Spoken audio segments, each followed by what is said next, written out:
আসসালামু আলাইকুম। আশা করি সবাই ভালো আছেন এবং সুস্থ আছেন। প্রাইমারি মোটামুটি একটা জ্বর আসতে যাচ্ছে। আজকে কিছুক্ষণ আগে দেখলাম যে প্রাইমারির মন্ত্রী মহোদয় স্যার উনি একটু ব্রিফিং করলেন। আর এর আগেও আজকে একটা ভিডিও আমি আপলোড করেছি যে রায়ের যে রফাদফা হলো, নিষ্পত্তি হলো, সামনের পরীক্ষা নিতে কোনো বাধা নেই। তো মন্ত্রী মহোদয় যেটা বললেন যে প্রধান শিক্ষকের শূন্যপদ কিন্তু 36,204 জন। আগে 32,000 শুনছিলাম, সেটা এখন আরো বেড়ে গিয়েছে। ঠিক আছে। আর হচ্ছে আগামীতে 38,000 সহকারী শিক্ষক আসতে যাচ্ছে প্রাইমারিতে। মানে ধামাকা বলতে ধামাকা। এবং মন্ত্রী যে পাগলা মানুষ, আমার মনে হয় যে প্রাইমারি যে পরীক্ষা এটা 2 মাসও নেবে না।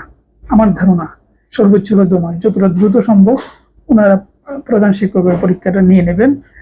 তো যাদের পড়াশোনা একটু কম আছে বা করছেন না, এদিক ওদিক ঘুরছেন, আমার মনে হয় বসে যাওয়া উচিত। আর প্রাইমারি সহকারী শিক্ষক এটা 38,440 মেবি এরকম একটা ফিগার আসতে যাচ্ছে। তো এটাও একটা আশার বাণী, মানে পুরো একটা জোর শুরু হয়ে গেছে প্রাইমারিতে। আমার মনে হয় এটাও খুব ভেরি সুন তারা নিয়োগ দিবে, কারণ যেহেতু শূন্য পদের হাহাকার চলতেছে। তো সবকিছু মিলে আসতে যাচ্ছে, রেডি হয়ে যান। ঠিক আছে, আমার মনে হয় কাজে লাগবে। ভালো লাগলে চ্যানেলটি সাবস্ক্রাইব করে যাবেন, পেজটি ফলো দিয়ে দিবেন। ভালো থাকবেন, সুস্থ থাকবেন। কারেন্ট চলে গেল।